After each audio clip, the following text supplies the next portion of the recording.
Reading is Hebrews 12:18 to 28. You have not come to a mountain that can be touched, that is burning with fire. To darkness, gloom and storm, to a trumpet blast, or to such a voice speaking words that those who heard it begged that no further words be spoken to them, because they could not bear what was commanded. If even an animal touches the mountain, it must be stoned to death. The sight was so terrifying that Moses said, I am trembling with fear. But you have come to Mount Zion, to the city of the living God, the heavenly Jerusalem. You have come to thousands upon thousands of angels in joyful assembly, to the church of the firstborn, whose names are written in heaven. You have come to God, the judge of all, to the spirits of the righteous made perfect, to Jesus, the mediator of a new covenant, and to the sprinkled blood that speaks a better word than the blood of Abel. See to it that you do not refuse him who speaks. If they did not escape when they refused him who warned them on earth, how much less will we, if we turn away from him who warns us from heaven? At that time, his voice shook the earth, but now he has promised, once more I will shake not only the earth, but also the heavens. The words, once more, indicate the removing of what can be shaken, that is, created things, so that what cannot be shaken may remain. Therefore, since we are receiving a kingdom that cannot be shaken, let us be thankful and so worship God acceptably with reverence and awe. This is the word of the Lord. Thanks be to God. Brilliant. Good morning, everybody. I'm Richard.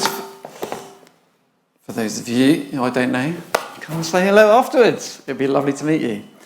I'm going to talk to you today about the next one in our Let It Be Jesus series, right? And the title is snuck in the middle of that reading. It was Jesus, the mediator of a new covenant, right? Jesus, the mediator of a new covenant. So, can everyone hear me all right? At the back there? Lovely. I haven't got any opening jokes, but they're just going to come out as I start speaking, don't worry. So, mediator, what does it mean? The mediator, we've got slides. Oh, mate, I haven't even got my little slide clicker. This is terrible. Any ideas? What does mediator mean? Anybody? Ideas from the floor? Say again. A go-between, yeah, that is an exact definition for mediator. Oh, that's my car keys. Don't need that. I told you the jokes would start coming out. Here they come. Clicker. Mediator. It means go-between. It can mean somebody who's involved in trying to resolve a conflict between people, and it literally means, from the Latin mediare or something like that, it means in the middle. That's what it means. Jesus is in the middle of a new covenant. And that's really the subject of what I'm going to talk about today. We're going to look at two examples from that reading, right? The first was the mountains. Did anyone pick up on the mountains? We talked about the mountain of fire, of darkness, gloom and storm. And then he talked also, the writer to the Hebrews talked about the mountain of joy. Did anyone like that bit of the reading? So we're going to look at both of those mountains this morning. Lovely. And then we're going to look at, it also talked at the end about Jesus' blood speaking a better word than that of the blood of Abel. Right, so I'm going to also look at that as well and look at a bit about Cain and Abel. So we've got a bit of mountains and we've got a bit of people, and that's it, all right? I'm not going to look at whether the kingdom can be shaken or not, because I just haven't even gone there this morning, but there's plenty more one could talk about in this passage. So let's look at the mountain of fear. Who's ready? This is the mountain that was referred to. This was a real mountain, right? The Mount Sinai, which actually looked like that, and still does look like that, because mountains last for ages, right? So Mount Sinai in the middle of the desert when the Israelites had just left Egypt, right? And they're kind of wandering around in the first stage of their helplessness in the desert. And they came across this mountain, which is where, you may remember, there's quite a famous story where Moses goes up to Mount Sinai. And this is the mountain that's being talked about here. I've got my little words down here, haven't I? So it says, I'll read you the story, right? But on the morning of the third day, there was thunder and lightning with a thick cloud over the mountain and a very loud trumpet blast. Try and imagine this in your mind this morning. Everyone in the camp trembled. Moses led the people out to meet God, and they stood at the foot of the mountain, brackets, of fear. Right?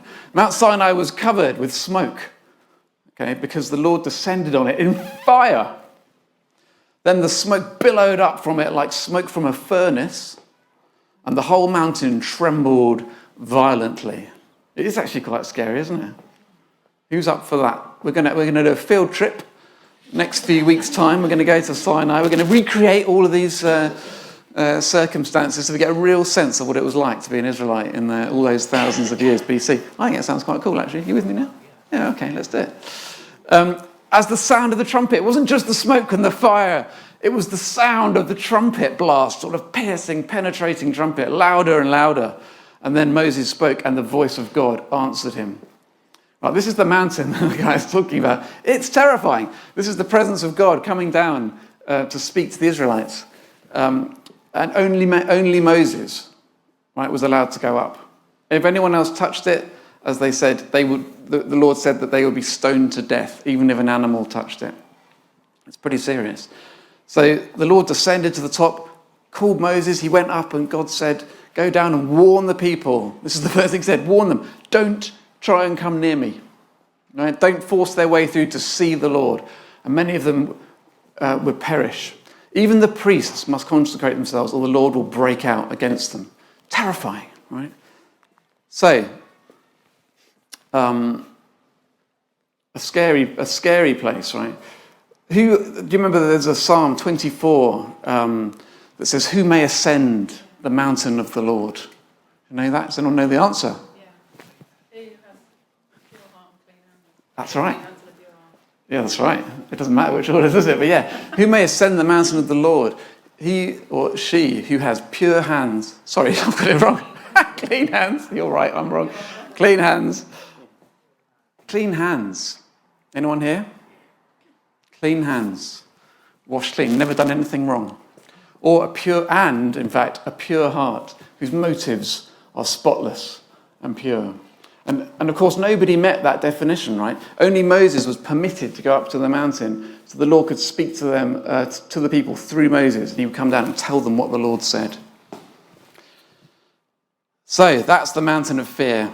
And I thought, I'd love to get a picture of the mountain of fear. I managed to find this picture by somebody on the internet who's trying to kind of conjure up that scene, right, of Mount Sinai with the fire and the thing, and all the people standing around in terror, sort of waiting for it. To try and conjure up that image. And that was the way it was, right? That was the way that people had to interact with God in the days of Moses, in the old covenant. This is why Jesus is the mediator of a new covenant, right? Which actually is better. Yeah, we're going to come on to that a bit later. But that was the terrifying old covenant. You feeling scared, David? A little bit, yeah. Trembling? All right. Then of course, it's wonderful. The writer of the Hebrews says, but, good news.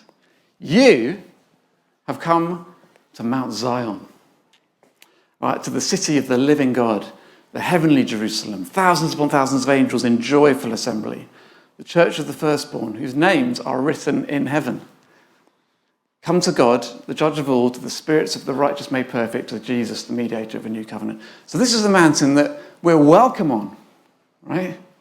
We're welcome on it. It's a mountain full of the glory of the Lord. You know, but where you can come, because Jesus actually stands in the holy place and he welcomes us in, doesn't he? We can actually stand in the holy place with Jesus. I was trying to find a picture on the internet of what a mountain might look like. A mountain of joy, a mountain with the glory of the Lord descending on it and the people gathered all around in joyful ecstasy. And I found this. Amazing. The glory of the Lord shining down and the joyful throngs around them. Now, the sharp-eyed amongst you may have noticed, It looks strangely similar to the Old Testament version of the mountain. And that's the good news, actually. It's the same mountain, right?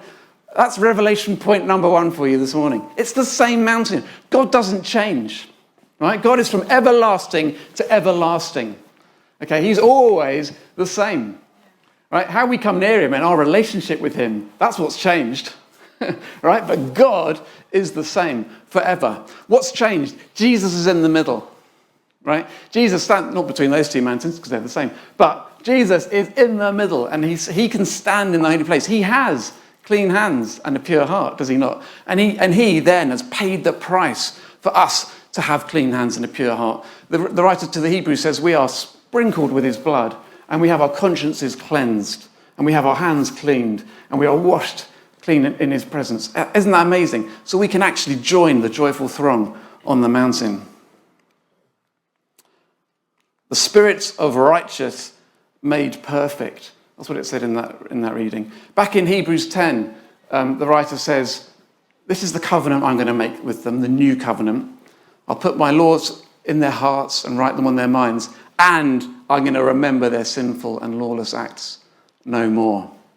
And where we have been forgiven, sacrifice is no longer necessary. Right? And then it talks about this new and living way, right, that Jesus has opened up for us to step through the curtain and draw near to God. And it says here, doesn't it, at the end, this is that point, that literally the clean hands and pure heart, to draw near to God with a sincere heart, right, and full assurance that faith brings, having our hearts sprinkled to cleanse us from a guilty conscience. All our guilt is washed away. Wonderful. So that's the new covenant that we're talking about with Jesus in the middle.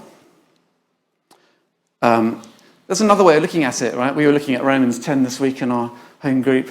I will only go here really quickly. But it's really interesting that Moses, in the Old Testament, in Deuteronomy, said, this is the old covenant. Are you saying, this isn't too hard for you to achieve, this terrifying mountain of the scariness? Don't you worry about it. You can do it by just doing everything right. It's fine. Just do everything right. And the law of God will be in your heart. So everybody will know the difference between right and wrong. And actually, you can always choose to do the right thing. And that's true, isn't it? Right? It's still true now. And it was still true then. But as we know, we kept on getting it wrong. Because nobody, with our sinful natures, no one ever gets it right 100% of the time, except for Jesus. But it was theoretically possible. Moses was saying, this stuff isn't that far away, right? The law isn't up in heaven somewhere miles away or down below the earth so you can't get it. The law is actually in your hearts.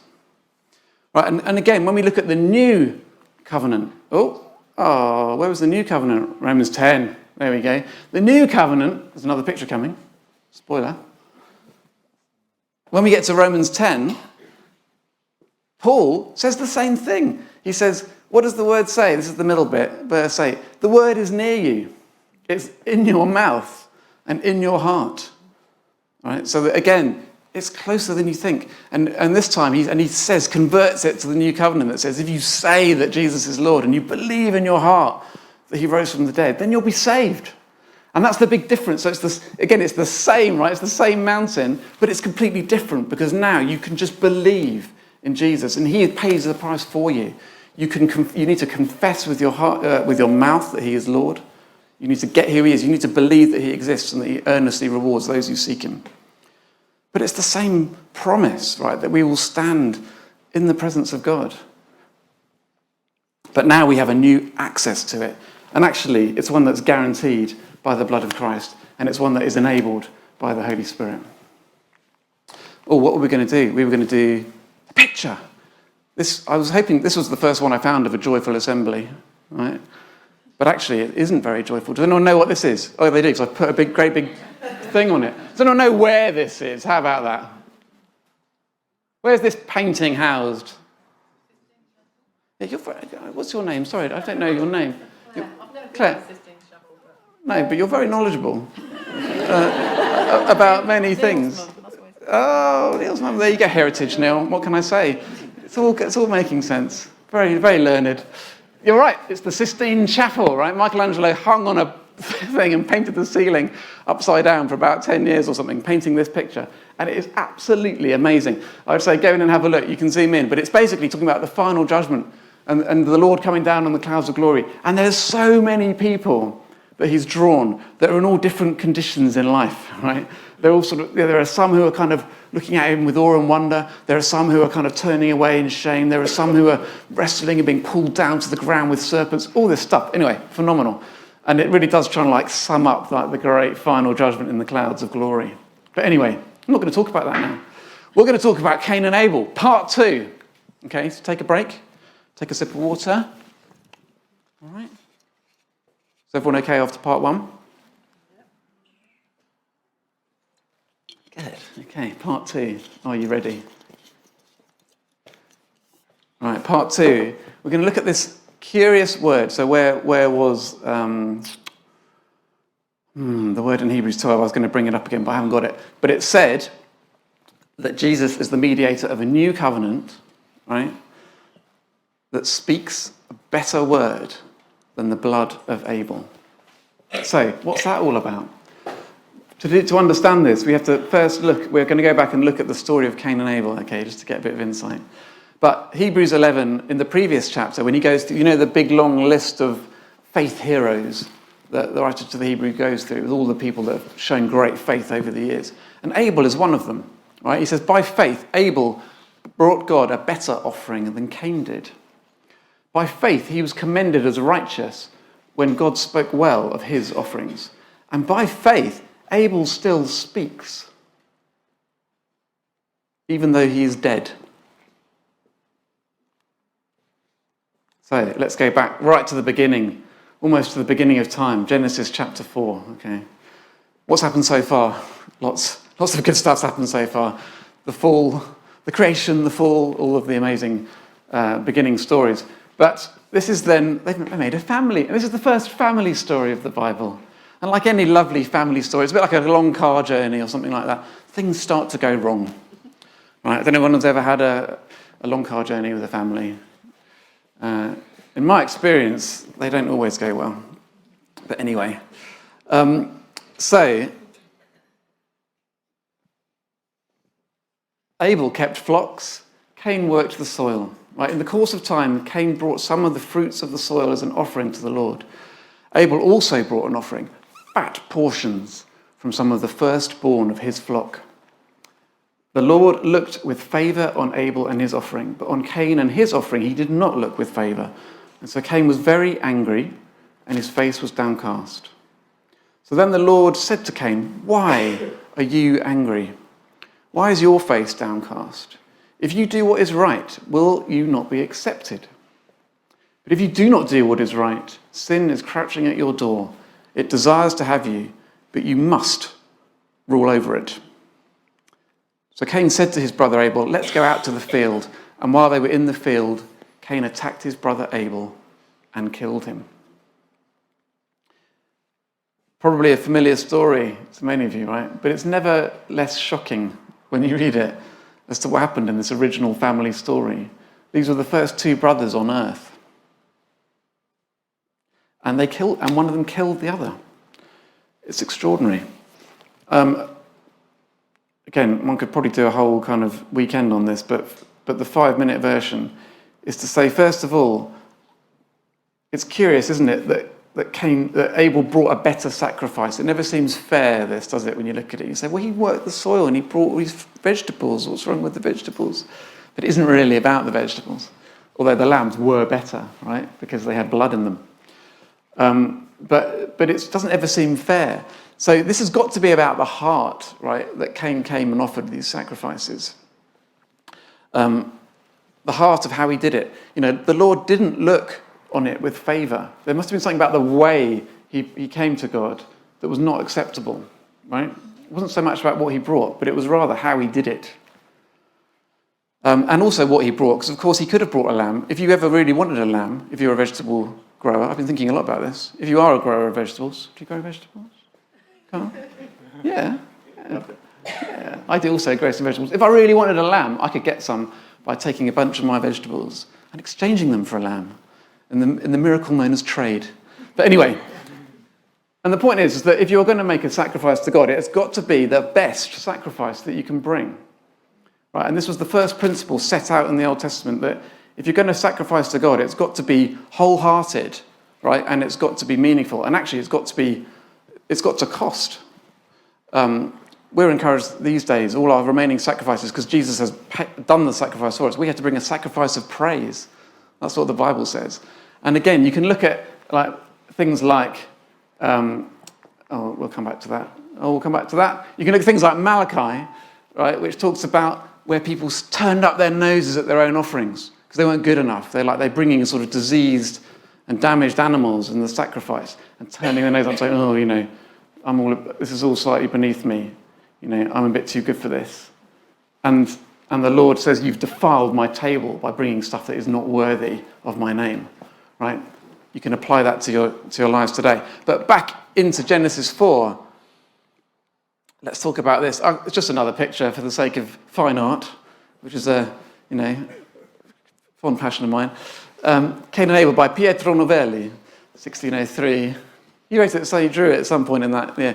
But I thought it was quite a good one that captures not only the horror of the scene, but also the kind of attitude of Cain as he sort of storms away. And God's saying, what have you done? And he's like, don't even talk to me about it. Because God actually speaks to him and says, where is your brother Abel? He says, I don't know. Am I my brother's keeper, having just murdered him? Right? And it's this sort of spiteful insolence that's attached to his character that comes out. And he's like, what have you done? Your brother's blood cries out to me from the ground. Now you're under a curse and driven from the ground, which opened its mouth to receive your brother's blood. When you work the ground, it will no longer yield its crops, and you'll be a restless wanderer on the earth. I was going to go through the book of Jude, but I think I'm running out of time. You can look at the book of Jude at your leisure, but it describes, I've highlighted there, the way of Cain. And it's something, I think, if you think about Cain and what he did, I actually found myself feeling slightly more dangerously aligned to Cain than I did to Abel. Right? Abel's the one that got it right. He did everything right. He brought a perfect sacrifice. He did everything well. God looked on him with favour. Blessing was pouring out upon him. He was the favourite, wasn't he? He was the favourite. Cain was resentful of that fact, wasn't he? And all his eyes were on his brother Abel and resenting jealously his brother, rather than looking at God, his creator. He was looking at his brother, resenting his comparative success. Right? You think, ooh, that's interesting, isn't it? Because if you think about the way of Cain, it actually is quite a lot of our own, I think, struggles in our own hearts. Jesus himself said, if you hate your brother, it is like you have murdered them. If you're angry with your brother, you're going to suffer the same judgment as if you've murdered them, he says. Right? So suddenly it gets a bit close to home, and you think, so challenge yourself this morning. But in the book of Jude, he gives example after example after example of people who have taken the way of Cain. I can call out a few here, but ungodly, immorality, rushing into profit, their blemishes, that's a good one, blemishes at the love feasts, who knows. But shepherds feeding only themselves. And then at the bottom paragraph, it talks about people who are grumblers and fault finders. They're following their own evil desires. They boast about themselves. They flatter others for their own advantage. You think, oh, hang on a minute. Anyone guilty of this? It starts to feel a little bit closer to home, doesn't it? It does for me anyway. I'm a horrible person. You guys, you're all right. But there are scoffers who follow their own desires. These are the people who divide you, who follow mere natural instincts and not the Spirit. Anyway, you can judge yourselves around that. Let's go back to the picture. So the blood of Abel, the innocent victim, is, however, it still speaks. This is what he says, doesn't it? The Bible says it still speaks. And what does it cry out?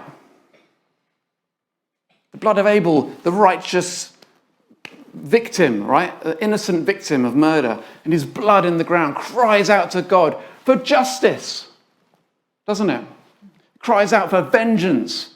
It cries out for revenge. It cries out for judgment because innocent blood has been spilled. And it says by faith he still speaks today, right? That righteous blood in the ground still cries out for judgment. And how often do we see it in real life when people are Innocent people are caught up in violence and they're murdered or they're killed, and their blood cries out for justice, doesn't it? The families cry out for justice because deep down you think this is not right. But Jesus' blood, it says, speaks a better word than the blood of Abel. What does Jesus' blood cry out? It cries out forgiveness, doesn't it? It cries out for mercy. It cries out for grace. Right? Because Jesus has paid the price. Jesus, the ultimate mediator of the covenant, has put himself in the middle, hasn't he? And said, even though I am actually the Alpha and the Omega, I'm the first born amongst all creation, I am the last, I will live forever. I'm going to put myself in the middle and pay the price for that sin, for all of our sin. And all of that added up, I'll pay the price for everything. And then my blood will cry out to you, be forgiven, be free. And actually, all that does is create a new obligation on us, doesn't it? Then to forgive others. We all prayed it this morning, didn't we? Forgive us my sins as I forgive others who have sinned against me. That's the new obligation that Jesus' blood cries out for. So, I think I'll leave it there.